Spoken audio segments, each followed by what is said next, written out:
மானமே போயிடுச்சே. எப்படி இருக்க போறோம்னே தெரியலையே. சின்ன பொண்ணுன்னு கூட பார்க்காம இப்படி பண்ணிட்டாரு. ஏமா நம்ம பொண்ணு ஸ்கூலுக்கு அனுப்பாம பேசாம நீ கல்யாணம் பண்ணி வச்சிடலாமா? எது? நீ விடுங்க. அம்மா அம்மா தான்டா. அம்மா தாம்மா. அம்மா ஒன்றும் இல்லைடா. ஒன்றும் இல்லைம்மா. அம்மா தாம்மா. ஒன்றும் இல்லைடா. அம்மா தான்.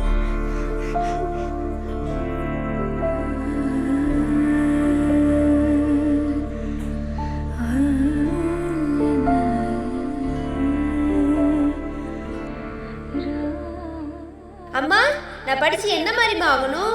பாப்பா நல்லா படிச்சு என் பொண்ணு நடந்து போனா 100 ஆம்பளைங்க சல்யூட் அடிக்கிற மாதிரி பெரிய ஆபீசர் ஆகணும். அப்பா எனக்கு சல்யூட் அடிப்பாராமா? அப்பாதாம்மா உனக்கு ஆளா சல்யூட் அடிப்பேன்.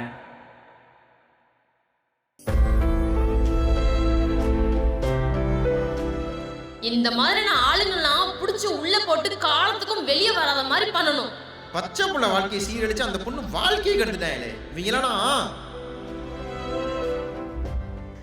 என்னை விட்டுருங்க. அம்மாட்ட போகணும். அம்மா என்னை விட்டுருங்க. அம்மாட்ட போகணும். வேணாம் அம்மா.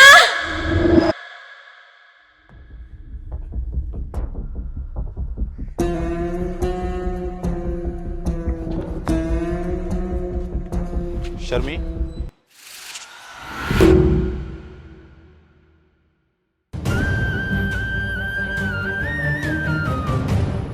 ஷர்மி, அம்மா என்ன சொல்லியிருக்கேன்?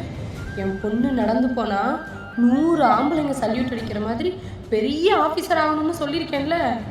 இனி யாராச்சும் உங்ககிட்ட தப்பா நடந்துக்கிட்டா நான் சொல்லி கொடுத்த மாதிரி தைரியமா. சார், எதுனாலும் தொடாம பேசுங்க சார். இல்லைம்மா உனக்கு மேக்ஸ் சரியா வரல. நீ பேசாம என் டியூஷனில் ஜாயின் பண்ணிடு. உன் நம்பர் கூட நான் நோட் பண்ணிக்கிறேன். நம்பர் கொடுமா. 1098. புரியலையேம்மா. அதான் சார், சைல்டு ஹெல்ப்லைன் நம்பர். என்னோட அனுமதி இல்லாமல் தொட்டிங்கன்னா இந்த நம்பருக்கு கால் பண்ணி கம்ப்ளைண்ட் பண்ணிடுவேன்.